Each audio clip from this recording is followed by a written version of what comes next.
boa tarde, boa noite, a paz do Senhor. Se você ama a palavra de Deus, você está no lugar certo. Eu sou o pastor Ednei Farnella, te dou as boas-vindas a este canal, que também pode ser seu. Hoje, nosso papo é Escola Bíblica, classe de adultos. Vamos continuar conversando sobre a carta de Paulo aos Efésios. Então não sai daí, curte a vinheta e a gente volta já.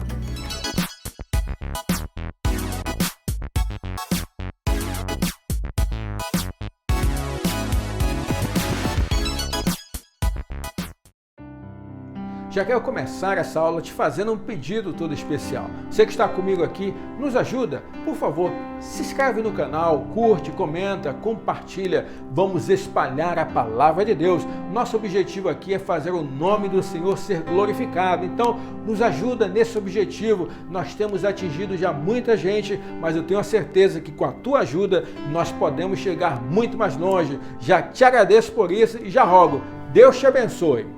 Faz parte da AD Queiroz Tijuca, uma igreja bíblica, uma igreja abençoada, localizada na cidade do Rio de Janeiro, na rua São Francisco Xavier, número 94, bairro da Tijuca, Rio de Janeiro. Nosso pastor-presidente, pastor Marco Ribeiro, vice-presidente, pastor Reinaldo Mendes. Se você quiser conhecer um pouco mais do nosso trabalho, você pode acessar nossas contas no Facebook, no Instagram e no YouTube. Vai ser um prazer receber você também em nossa igreja quando nós pudermos voltar a nos congregar e estarmos juntos louvando e cultuando ao nome santo do nosso Senhor Jesus. Hoje continuamos com o estudo da revista Lições Bíblicas da CPAD, segundo trimestre de 2020, com o tema A Igreja Eleita, redimida pelo sangue de Cristo e selada com o Espírito Santo da promessa. Hoje, especificamente, vamos avançando na carta de Paulo aos Efésios, lição de número 8, edificados sobre o fundamento dos apóstolos e dos profetas. Vamos estudar 3 tópicos. Tópico 1, um edifício espiritual. Tópico 2, o fundamento, apóstolos e profetas. E tópico 3, edificados para a morada de Deus. Então vamos lá? O nosso texto áureo. O texto áureo está em Efésios, capítulo de número 2, no versículo de número 20, que diz assim: edificados sobre o fundamento dos apóstolos e dos profetas, de que Jesus Cristo é a principal pedra da esquina. A verdade prática é que Jesus Cristo é a pedra basilar da igreja, que está edificada por meio dos ensinamentos dos apóstolos e do testemunho dos profetas. Vamos à nossa leitura bíblica em classe? Ela está em Efésios, capítulo de número 2, versículos do 20 ao 22, e Mateus, capítulo de número 7, dos versículos 24 até o 27. Vamos ler. Edificados sobre o fundamento dos apóstolos e dos profetas, de que Jesus Cristo é a principal pedra da esquina, no qual todo edifício bem ajustado cresce para templo santo no Senhor, no qual também vós juntamente sois edificados para a morada de Deus no Espírito. Agora vamos Mateus 7, do 24 ao 27. Todo aquele, pois, que escuta estas minhas palavras e as pratica, assemelhá-lo-ei ao homem prudente, que edificou a sua casa sobre a rocha. E desceu a chuva, e correram rios, e assopraram ventos, e combateram aquela casa, e não caiu, porque estava edificada sobre a rocha. E aquele que ouve estas palavras e as não cumpre, compará-lo-ei ao homem insensato, que edificou a sua casa sobre a areia. E desceu a chuva, e correram rios, e assopraram ventos, e combateram aquela casa, e caiu, e foi grande a sua queda. O ponto central dessa lição é que Jesus Cristo é a pedra basilar da igreja. Sobre isso que nós vamos conversar durante toda essa lição de hoje. Mas vamos começar tudo aqui orando ao Senhor? Vamos falar com o nosso Deus, pedir a misericórdia dele para as nossas vidas. Pai, obrigado, Senhor. Obrigado por mais essa oportunidade de nós nós estarmos aqui aprendendo a Tua palavra, de nós estarmos aqui estudando um pouco mais sobre o Senhor e sobre aquela mensagem que o Senhor deixou para nós. Abençoa o nosso irmão, a nossa irmã que acompanha conosco esta aula, abençoa esta casa, abençoa esta família, Pai. Conduz a nossa vida, que seja bênção e edificação mais essa aula, para que o Teu nome seja glorificado em nome de Jesus. Amém. Eu quero lembrar você que os slides dessa lição estão disponíveis para você em PDF, logo aqui embaixo na descrição do vídeo. Vai aqui embaixo na descrição do vídeo, tem um link para você baixar os slides e acompanhar conosco a nossa aula, que eu tenho certeza que vai ser muito bom, vai ser uma ferramenta útil para você. Eu quero trazer uma reflexão para você nesta aula. Olha só, às vezes perdemos muito tempo com coisas que não fazem a mínima diferença com relação à Bíblia, com relação à teologia, com relação a assuntos que dizem respeito à igreja.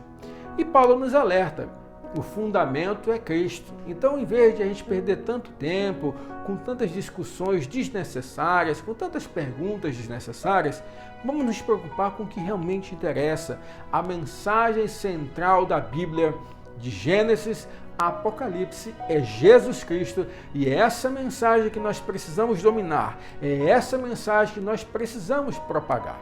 Se alguém viesse a você e fizesse a pergunta, fala para mim o plano da salvação, será que você saberia explicar o plano da salvação, a cosmovisão cristã? Então que esta seja a prioridade para você. Conhecer quem é Jesus, conhecer acerca do plano da salvação, e as demais coisas são acessórias e que não são tão importantes com relação comparativamente à mensagem salvífica de Jesus Cristo. Quero te dar um alerta. Cuidado com aqueles que dizem ter uma mensagem diferente, uma nova revelação do cristianismo. Querido, a nossa religião, ela tem 2000 anos, isso mesmo, a nossa religião, ela tem 2000 anos. Acredite, já passou muita gente boa aqui por essa terra, muita gente estudiosa, muita gente que já se debruçou sobre os pergaminhos, sobre as escrituras, sobre os livros, sobre o grego, sobre o hebraico, muita gente realmente de gabarito e de respeito. Então hoje é muito difícil que alguém apareça, descobri algo muito novo que só eu sei. Quando alguém falar isso, tome cuidado, porque a chance de ser uma heresia é muito grande. Então nós precisamos nos atentar àquilo que a palavra diz. E eu glorifico a Deus pela tua vida, porque se você está aqui, é porque você ama a palavra de Deus, você quer aprender sobre a palavra de Deus. Então, sempre repito e vou falar mais uma vez, você não tem que ir pelo que eu acho, pelo que eu penso, pelo que o outro acha, pelo que o outro pensa.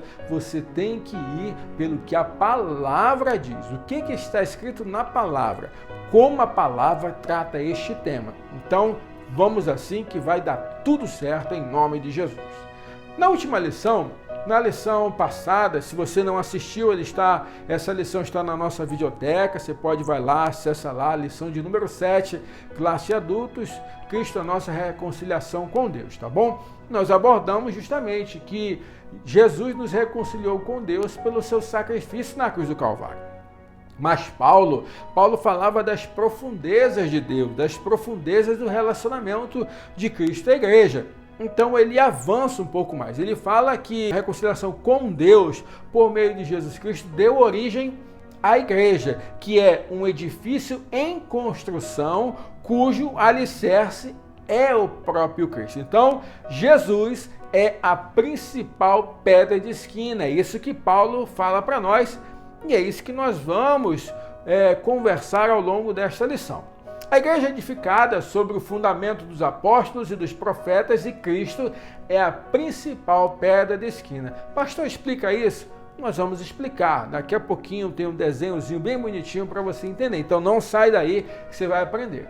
Além disso, há um propósito divino de que sejamos o templo santo do Senhor, a morada do Altíssimo, ou seja, o templo do Espírito Santo. Você não apenas é a construção de Deus, você é a construção para que possa habitar em você o Espírito Santo de Deus. Tópico de número 1, o edifício espiritual. O santuário judeu vai ser o subtópico 1.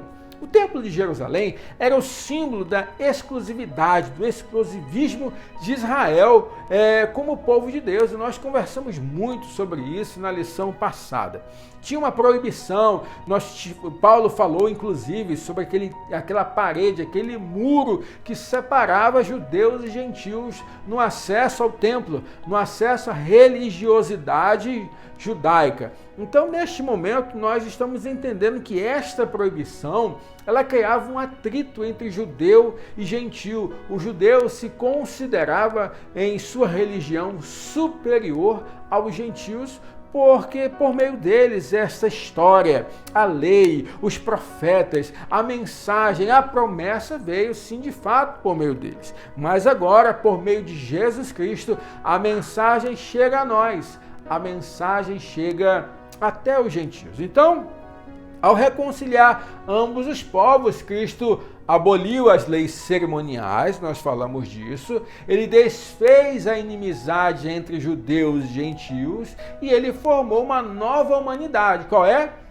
A igreja, ou seja, ele pegou o judeu e gentil. Agora não é mais judeu, não é mais gentil. Todos aqueles que estão em Cristo Jesus são a igreja de Cristo. E quero ressaltar uma coisa, você sozinho não é igreja. Eu e você somos igreja. Sozinho eu sou membro da igreja de Cristo. Então, compreenda isso. Ninguém pode ser igreja sozinho. Efésios 2, 18 e 19 diz: pois por meio dele, tanto nós, quem? Nós os judeus. Aqui é Paulo falando. Como vocês quem? Gentios. Temos acesso ao Pai por um só Espírito. Portanto, vocês já não são estrangeiros, nem forasteiros, mas concidadãos dos santos e membros da família de Deus. Por meio de quem? Jesus Cristo, nosso Senhor. O templo judaico, então, ele perde a sua relevância e um novo conceito de santuário é apresentado. Tanto que perde a sua relevância que houve alguns sinais com a morte de Jesus. Quais foram os sinais principais quando Jesus morreu? O céu ficou escuro, a terra tremeu, mortos ressuscitaram. E qual outro sinal dentro do templo? O véu do templo se rasgou. Naquele momento, Jesus estava dizendo essa religiosidade que separava o homem de Deus havia chegado ao fim.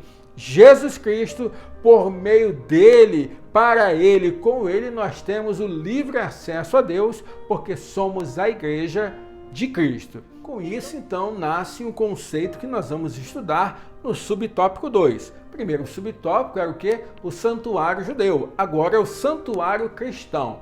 Lembre, querido, o cristianismo nasce no meio judeu, mas nós rompemos com o judaísmo. Nós não seguimos a religião dos judeus, nós temos cristianismo a partir da mensagem de Cristo. Inclusive é considerado uma heresia pelos judeus que até hoje ainda esperam o Messias e não acreditam que Jesus era o Messias prometido. O santuário cristão é um edifício onde Deus habita em Espírito. Paulo fala aí, Efésios 2, 22. Nele, vocês também estão sendo juntamente edificados para se tornarem morada de Deus por seu Espírito. Quando Salomão construiu aquele templo bonito, aquele templo luxuoso, aquele templo realmente que qualquer pessoa se admirava, ele mesmo falou, está lá em 1º livro dos Reis, capítulo 8, versículo 27, diz assim: mas será possível que Deus habite na terra? Os céus mesmo, os mais altos céus, não podem conter-te, muito menos este templo que construí. Eu gosto muito, sabe, quando homens e mulheres de Deus percebem a sua real situação diante de Deus, a sua inferioridade diante de Deus. Querido, não vá naqueles falsos ensinos que nós somos semideuses, que nós somos como Deus, que nós somos semelhantes a Jesus. Não, querido, nós estamos num patamar muito, muito, muito inferior, porque nós estávamos condenados à morte e ao inferno, mas por meio de Jesus Cristo, por meio dele, somente nele, para a glória dele e para que no fim ele venha reinar sobre nós. Hoje nós temos livre acesso a Deus e fomos adotados para sermos filhos de Deus. Então, assim, é Jesus. E depois, por causa de Jesus, nós temos este acesso. Então, há uma diferença brutal entre nós, tá? Desse modo, os crentes, tanto judeus quanto gentios, tornaram-se o templo onde o Espírito de Deus habita. Deus habita em você, querido, por meio do Espírito Santo, em que nós somos pedras vivas de um edifício espiritual. Olha o que Pedro fala lá em 1 Pedro 2,5. Vocês também estão sendo utilizados como pedras vivas na edificação de uma casa espiritual, para serem sacerdócio santo, oferecendo sacrifícios espirituais aceitáveis a Deus por meio de Jesus Cristo. Então, sempre assim. Então, primeira coisa, tinha o templo judeu, que era aquele templo da religião judaica. Nós temos agora o templo cristão, que é qual? O nosso próprio corpo, que é o templo do Espírito Santo. Quando você tem um encontro com Deus, você entrega a sua vida para Jesus, o Espírito Santo passa a habitar em você. Então você agora é o templo, é o santuário de Deus. Você tem Deus habitando em você por meio de Jesus Cristo. Como funciona isso, pastor? Onde está isso, pastor? Em que lugar Deus está morando? Querido, Deus habita na sua parte espiritual. Não esqueça que o homem é tripartite. Nós acreditamos, nós pentecostais, nós que temos uma teologia bíblico-pentecostal de soteriologia arminiana, nós acreditamos na visão tripartite do homem, ou seja, corpo, alma e espírito. Corpo é a nossa matéria, querido. Corpo é o seu corpo realmente, é tudo aquilo que quando morrer vai ficar aqui. A sua alma, que é a sua psique, a sua personalidade, a sua inteligência, e o seu espírito, que é aquela parte imaterial, assim como a alma, só que a parte do espírito é aquela que se comunica com Deus e aonde Deus habita. Então, nós somos corpo, alma e espírito, e Deus habita no seu espírito. Não quer dizer que ele está na sua cabeça, no seu coração, no seu... Não. Ele está em você como um todo, mas na parte imaterial, no seu espírito. Isso é mistério, querido, mas quando nós chegarmos lá na glória celestial, nós entenderemos claramente como isso acontece, tá bom? E nessa questão desse edifício espiritual, que é chamado igreja, do qual nós somos pedras vivas, nós estamos formando esse edifício chamado igreja, tem uma pedra fundamental, uma pedra angular, que é Jesus Cristo. Quer na arquitetura antiga, as construções antigas, eu gosto muito de seriado de época, eu gosto muito de séries que mostram as construções antigas, como eles realmente amontoavam pedras, né? Uma em cima das outras, mas elas tinham uma amarração e tinha uma pedra base, que era sustentáculo de tudo, que sem ela tudo viria abaixo, que era chamada de pedra fundamental. Então a pedra fundamental que até hoje nós temos as nossas construções. Aí aqueles que já fizeram obra na sua casa, na sua igreja, você vai perceber que nós temos as fundações dos edifícios, né? Temos aquelas chamadas de sapatas, as fundações, estacas, que servem para dar sustentação de todo o prédio. Na arquitetura antiga, ele era uma pedra muito grande, que servia de base para a construção. Aquela pedra era chamada de pedra fundamental, e em cima dela, todas as outras pedras eram montadas e amarradas, não é? Isso que acontecia. Agora sim, o que seria essa pedra angular? Né? Você pode me perguntar, pastor, me mostra isso, tem uma figura disso? Nós vamos mostrar, olha só, nós conversamos aqui da pedra de esquina. Pedra de esquina é a primeira, onde tudo vai ser montado em cima depois. Olha só, aquela onde será feita a amarração, não é? Depois dela, toda a amarração da obra. E a pedra angular? Se você já viu algum filme, algum documentário falando como eram construídos arcos antigamente, todos em pedra, olha só, os arcos eram construídos em pedra e para amarrar, para sustentar esse arco, era colocada uma pedra angular ali, que ela justamente dava a sustentação e não deixava cair. Isso era uma forma de arquitetura mais antiga, muito eficaz, e que nós temos construções que duraram por muitos e muitos anos. Então, Jesus é comparado a isso. Nós temos que lembrar sempre que o autor da epístola, no caso Paulo, ele vai usar a linguagem daquilo que ele vivia na época. Então é importante, sempre que você for ler a Bíblia, você procurar em que contexto aquilo foi escrito, para quem foi escrito, qual era o momento daquela escritura. Então você vai perceber do que ele está falando. Nós observamos na aula passada que quando ele falou do muro que dividia gentios e judeus, ele estava falando daquele muro construído por Herodes, que fez a ampliação do templo e que tinha o pátio dos gentios e o templo que era acesso apenas dos judeus. Aqui quando ele fala da pedra angular, da pedra de esquina, e que já foi lá atrás mencionado, eu trouxe aqui, em Jó 38:6, já tinha isso, quando Deus diz a respeito de si mesmo, sobre que estão fundadas as suas bases, ou quem lhe assentou a pedra angular. Então ele está falando disso. Essa é uma linguagem bíblica, uma linguagem muito conhecida porque era a arquitetura dominante na época, era dessa forma que eram feitas as construções. Talvez, se nós tivéssemos hoje a escritura da Bíblia, podia falar a estaca, né? A fundação, a sapata. Então, era uma linguagem diferente. Então, importante, sempre atente para o contexto. Texto sem contexto é pretexto para a heresia. Então, cuidado com a heresia, senão você vai ser o mais novo herege do pedaço. Cuidado, hein? Com as redes sociais.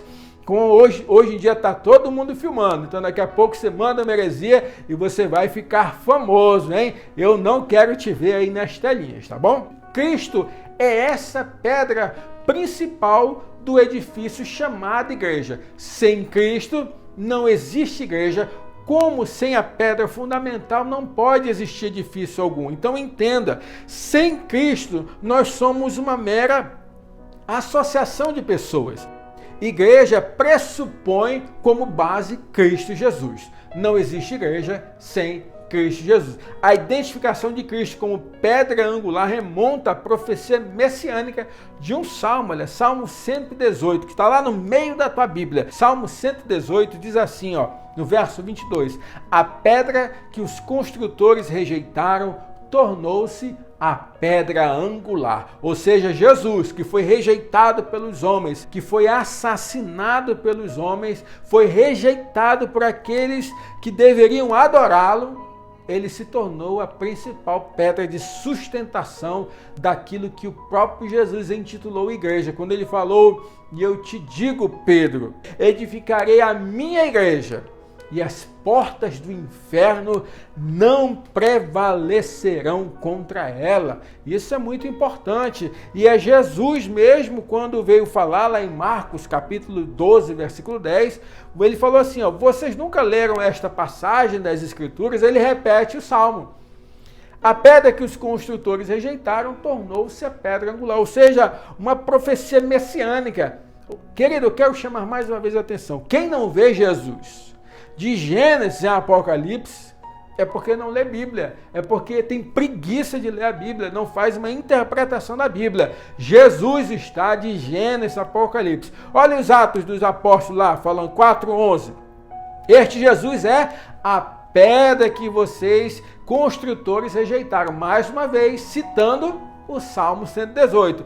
Pedro, lá na frente, portanto, para vocês, os que creem, esta pedra é preciosa, mas para os que não creem, a pedra que os construtores rejeitaram tornou-se a pedra angular, ou seja, mais uma vez o apóstolo citando a questão do Salmo 118, um salmo messiânico. Quando Jesus está lá no Sermão do Monte, olha só em Mateus 7:24, ele vai falar, portanto, quem ouve as minhas palavras e as pratica como um homem prudente construiu a sua casa sobre a rocha. Aí Jesus falando que da importância de nós estarmos firmados na rocha que é Cristo Jesus. A mensagem do Evangelho é a mensagem de Jesus, apresenta Jesus. Não existe evangelho desconectado de Jesus, o Evangelho é Jesus. Então, quando você ouve essa palavra, você recebe, você está edificando a sua casa na rocha, que é Jesus Cristo. Com isso, nós chegamos ao fim desse tópico que eu quero resumir para você.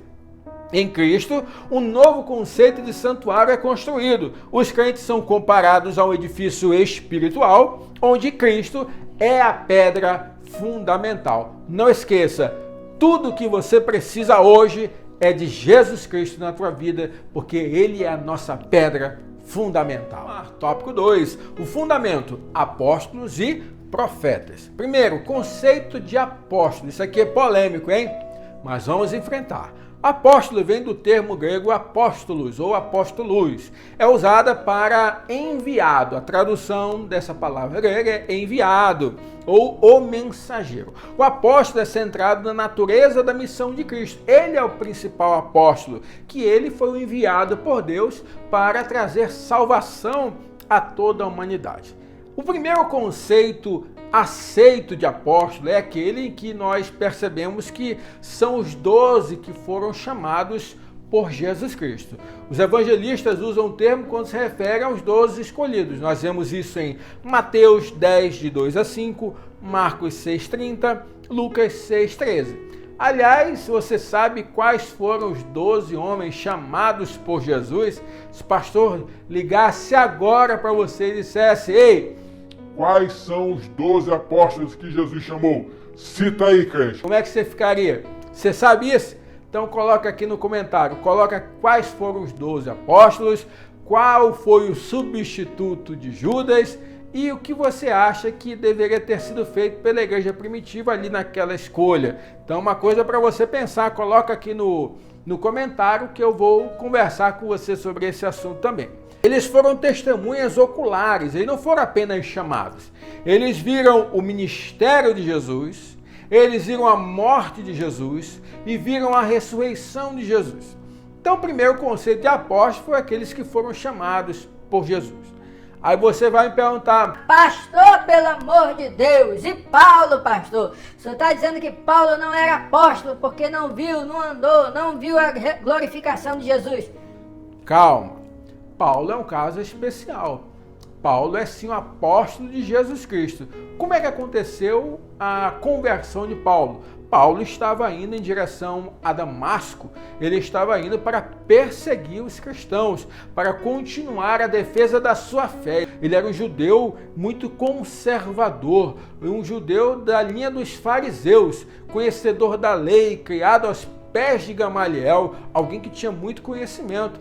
E ele estava tentando defender a sua fé, perseguir, consentia a morte dos cristãos, como foi o caso de Estevão, que foi morto e a roupa de Estevão foi colocada aos pés de Paulo. E a palavra diz que ele consentia com a morte de Estevão. Então ele dava o aval ali, ele era o representante do Sinédrio ali naquele momento. Paulo teve um encontro muito especial com Jesus, você lembra disso? Ele ouve aquela voz que chamou, né? Saulo, Saulo, por que me persegues? Eu quero te lembrar, hein? Não vai cair naquele engodo de dizer assim: Deus mudou o nome de Saulo para Paulo. Não, não.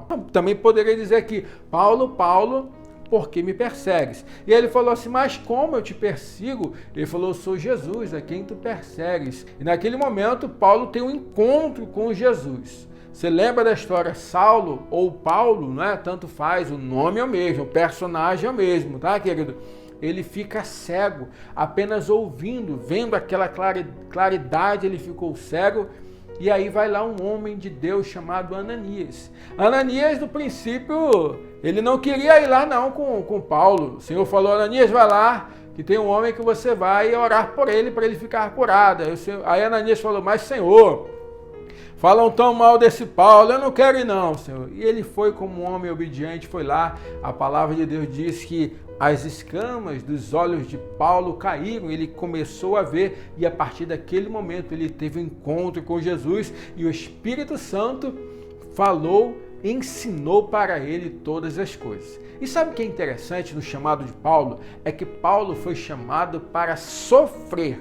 Quando você percebe a história de Paulo, diz: este foi chamado para saber o que é sofrer pelo meu nome. Ele vai ser minha testemunha, mas por meio do sofrimento. Este foi o chamado de Paulo. E aí nós ficamos hoje, né, apegados à teologia da prosperidade, teologia do coaching, teologia da autoajuda, teologia que você é igual a Jesus. Que é isso, querido? Nós temos a honra de servir a Jesus e isso para nós já é suficiente. O importante não eram os apóstolos. Nós não estamos fundamentados na vida dos apóstolos, mas nós estamos fundamentados, a igreja hoje é fundamentada na doutrina, na mensagem apostólica, aquilo que os nossos irmãos Pedro, João, Paulo escreveram, aquilo que os nossos irmãos definiram lá na igreja primitiva, os apóstolos decidiram em questão doutrinária. Porque uma coisa que eu sempre falo, querido, pessoas passam, mas a mensagem permanece. Então, você não tem que ser lembrado enquanto pessoa, mas você tem que ser lembrado enquanto alguém que falava uma mensagem especial. A mensagem: Jesus salva, cura, liberta, continua operando maravilhas, que foi ao céu e em breve voltará para buscar a sua igreja. Hoje nós estamos estudando a carta de Paulo aos Efésios, ou seja, Paulo construindo doutrina por meio da escritura inspirada, Deus revelando para ele os seus mistérios, e ele, inspirado pelo Espírito Santo de Deus, escreveu aquilo que serviria de fundamentação para o que é a igreja hoje. Isso é muito lindo, nós percebemos. Aos apóstolos foi confiado o ministério da palavra, com o compromisso de instruírem a igreja, de ensinarem. Nesse aspecto, eles foram comissionados por Cristo para a igreja primitiva. E então nós vamos pensar aí, pastor, e hoje nós temos apóstolos? Querido, eu quero te dar a posição da nossa denominação. Assembleias de Deus, enquanto teologia bíblico-pentecostal de soteriologia arminiana, nós acreditamos que não existe hoje mais a questão de apóstolos, tá bom? Para nós, apóstolos foram aqueles que foram usados para o ensino da igreja primitiva, aqueles que tiveram comissionamento do próprio Cristo. O último deles teria sido Paulo, o qual ele mesmo se apresentava como Paulo, o apóstolo de Cristo, chamado pelo próprio Cristo, enviado pelo próprio Cristo. Então, nós não acreditamos na existência de apóstolos para o dia de hoje. Mas a nossa questão aqui não é criar polêmica, não é criar confusão, é ensinar você à luz daquilo que nós entendemos pela palavra de Deus, tá bom? Se a tua denominação existe, se na tua denominação existe, acredita, defende isso, converse com o seu pastor, chegue lá a uma conclusão com a tua denominação. A ideia aqui não é criar discórdia. Eu não posso hoje querer dar uma interpretação diferente da doutrina apostólica, a qual era dada na época dos apóstolos. Eu não posso manipular os ensinos apostólicos para criar uma doutrina diferente daquilo que Paulo e os outros apóstolos ensinavam naquela época. Além disso, o Senhor Jesus falou assim: as minhas palavras não hão de passar. Ou seja, a mensagem fica, a palavra permanece. Deus preserva os seus a todo tempo para que a palavra dele continue. A revelação dos apóstolos, conforme temos no Novo Testamento, nunca poderá ser substituída ou anulada por revelação, testemunho ou profecia posterior. Querido, muito cuidado com isso. Nós somos do movimento pentecostal. Nós acreditamos que os dons não cessaram, nós não somos cessacionistas. No entanto, temos muita ressalva com relação ao mau uso ou o não uso, dizendo que está usando a questão dos dons espirituais. Que a relação de profecia, que não é profecia, é profetada. Revelação, que não é revelação, é revelamento. Nessas coisas que nós chamamos a tua atenção. Muito cuidado com aquele que diz que viu um anjo, com aquele que diz: eu tive uma revelação só para mim. Muito cuidado, querido. Eu sempre costumo dizer, Deus não fala demais, Deus não fica falando o tempo todo, Deus fala o suficiente, Deus fala o essencial. E nós precisamos lembrar quais eram os objetivos quando Paulo ensina com relação aos dons espirituais. Quais os objetivos da profecia, do dom da profecia? Edificar, consolar e exortar. Fora disso, querido, eu tenho que te falar, isso não é Deus falando, ou é o próprio homem falando, achando que Deus está falando. Às vezes não é por mal, às vezes realmente não é por mal, numa ingenuidade, confundir o seu pensamento com aquilo que é pensamento de Deus, ou muitas vezes, infelizmente, o sopro ali não é do Espírito de Deus, é um outro Espírito que não do Senhor. Então precisamos tomar cuidado. Sempre a base é a palavra de Deus. Espera aí, isso aqui está indo contra o que está escrito? Refuta, heresia, isso não é revelação, isso não é profecia. Opa, aqui tem uma profecia que não exortou, não consolou, não edificou. Refuta, não é a base bíblica para a profecia. Se não fez, se não foi, se não se adequou, se não passou no crivo da palavra de Deus, refuta, irmão. Refuta, porque não é bíblico, não é da parte de Deus. Olha o que Gálatas 1:8 está escrito, Paulo mesmo escreveu. Mas ainda que nós, ou um anjo do céu, pregue um evangelho diferente daquele que lhe pregamos, que seja amaldiçoado. Aquela palavrinha lá, anátema, lembra? Amaldiçoado. Então, querido, o evangelho que Paulo pregava, como eu falei aqui na aula passada, é o mesmo evangelho que nós pregamos. A questão de como ele é instrumentalizado na cultura de hoje é que muda, mas o princípio permanece, a mensagem permanece. E tem a questão do testemunho dos profetas. Nós temos a doutrina apostólica e nós temos o testemunho dos profetas, na palavra grega profetés, que significa proclamador e intérprete da revelação divina. Paulo fala em Efésios 2, 19 e 20, ele fala assim, ó, assim já não sois estrangeiros e peregrinos, mas concidadãos dos santos e sois da família de Deus, edificados sobre o fundamento dos apóstolos e profetas, sendo ele mesmo, Cristo Jesus, a pedra angular. Então Paulo está falando aqui dos apóstolos e profetas. Aquilo que nós entendemos é que este ensino aqui profético são os profetas que atuavam na igreja primitiva, não são os profetas do Antigo Testamento.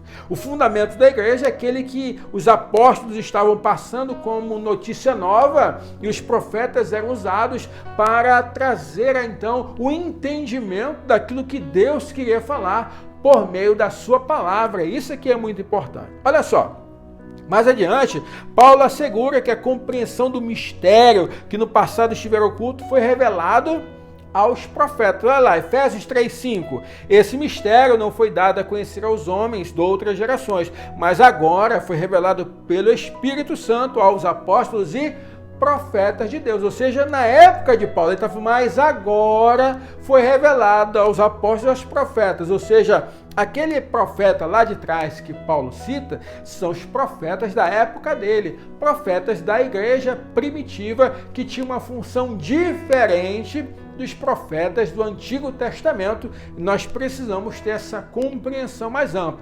Querido, nós precisamos abrir a nossa mente. Quando estamos estudando a palavra de Deus, precisamos contextualizar, precisamos entender. E eu estou à tua disposição.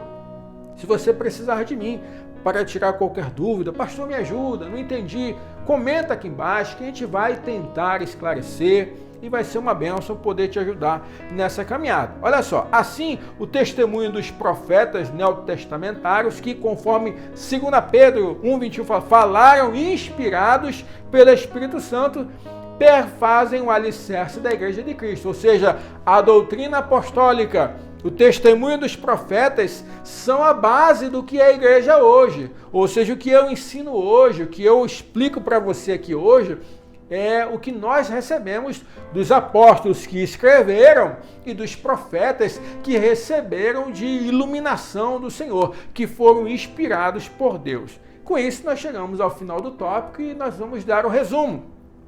A igreja está edificada sobre a pedra angular, que é o próprio Cristo, ou seja, abaixo de tudo, fincado em Cristo Jesus. Sem ele nada existe, mas o seu fundamento, ou seja, ele está fundamentado o quê? Na doutrina dos apóstolos e no testemunho dos profetas. Nós não podemos desprezar a Bíblia Sagrada. Tópico de número 3, edificados para a morada de Deus. Nós aprendemos no tópico 1 que agora não se fala mais um templo, o edifício físico como era o templo para os judeus. O templo cristão é um edifício espiritual. Nós aprendemos que esse edifício tem como fundamento, como pedra angular, Jesus Cristo, e ele tem em sua estrutura a doutrina apostólica e o testemunho dos profetas.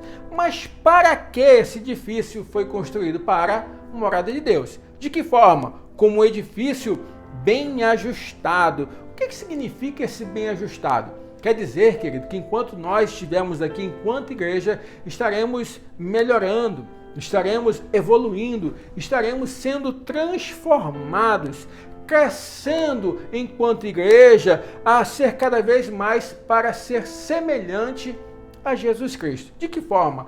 Ajudando uns aos outros, amparando uns aos outros, estando juntos uns dos outros. Olha só, 1 Coríntios 1,10 diz assim: irmãos, em nome de nosso Senhor Jesus Cristo, suplico a todos vocês que concordem uns com os outros no que falam, para que não haja divisões entre vocês. Olha só o alerta do apóstolo. E sim que todos estejam unidos num só pensamento e num só parecer. A igreja precisa estar unida, querida.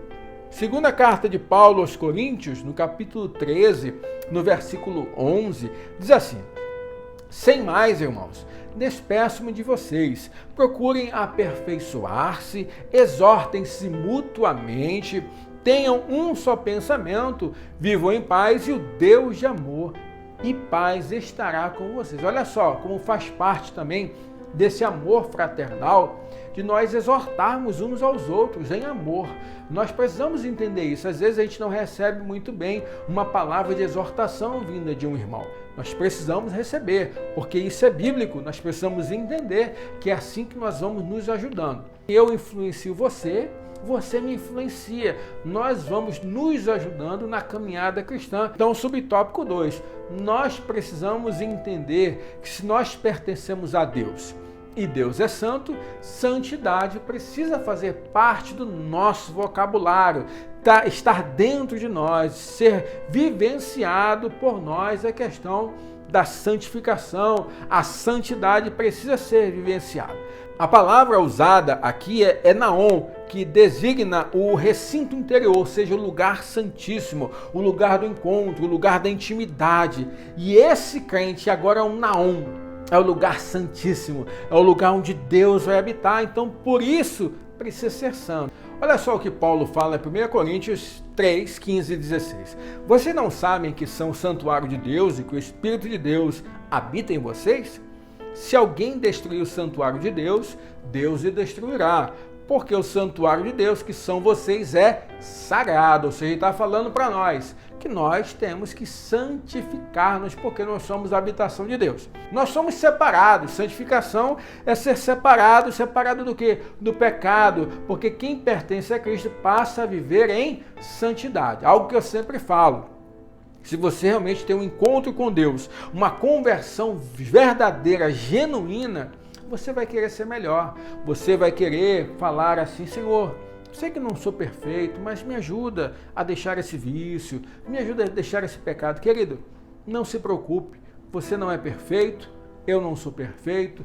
Todos nós temos o que melhorar todo dia. Sempre temos um pecado nos incomodando, sempre tem algo nos tentando e que precisamos lutar, precisamos nos esforçar e vencer. Entenda, nós não vamos deixar de pecar, mas nós agora somos livres do pecado. O que nós não podemos ser é escravos do pecado. Nós temos que ter todo dia a convicção de que precisamos deixar o pecado de lado e buscar a santificação. Nós somos a morada do Altíssimo, querido. No Antigo Testamento, a questão da presença de Deus era simbolizada pela Arca da Aliança. Hoje é o Espírito de Deus que habita em nós. Olha só, a expressão morada de Deus fazia alusão ao tabernáculo lá que Moisés recebeu as orientações e construiu, ou também o templo. Olha só, o templo que Salomão construiu, o templo que Zorobabel construiu, o templo que Herodes ampliou. Então isso era a morada de Deus, mas agora é diferente. Agora todo crente é morada de Deus. Desse modo agora Deus habita individualmente em cada um de nós, mas Deus habita também em todos na igreja. Querido, entenda isso. Deus está em todos os lugares.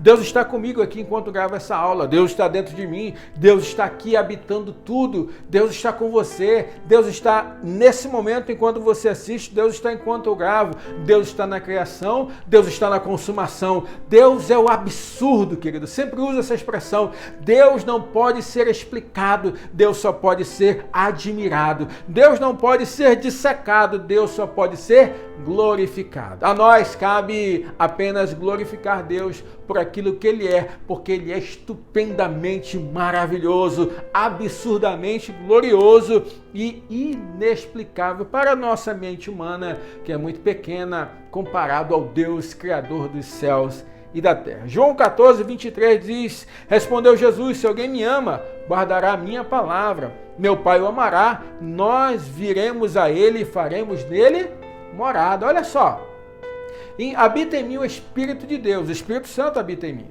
Mas Deus habita em mim? Deus habita em mim, o Espírito Santo é Deus.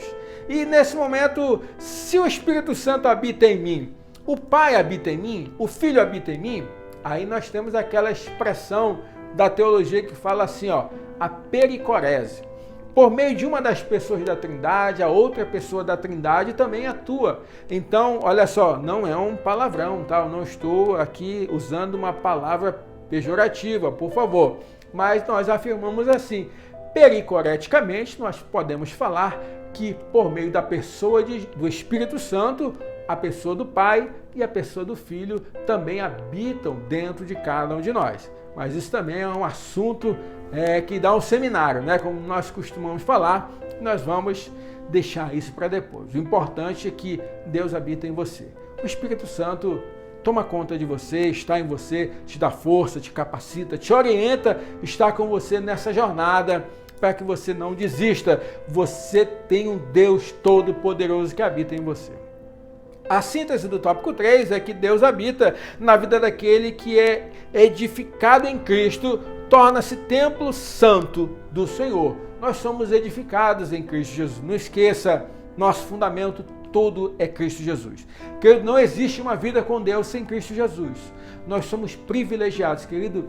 É um privilégio muito grande nós termos como alicerce Cristo Jesus para a nossa história. É um privilégio muito grande e damos glórias a Deus. Porque Jesus veio, morreu por nós, porque os apóstolos vieram nos ensinar as doutrinas, os profetas trouxeram a revelação. Nós hoje somos iluminados pelo Espírito Santo para entender que somos hoje agraciados, porque o Espírito Santo habita em cada um de nós. Mas eu quero concluir essa aula com algumas coisas que eu queria que você guardasse no seu coração. Jesus é a pedra fundamental da igreja. Sem Jesus, somos apenas uma associação de pessoas. Igreja é mais do que uma associação de pessoas. Igreja é mais do que um ajuntamento de pessoas. O objetivo de todo ajuntamento que se denomina igreja é, por meio de Cristo, para Cristo, com o fim em Cristo, fazer todas as coisas. A segunda coisa que eu quero que você guarde é que o cristianismo tem história e essa história precisa ser respeitada.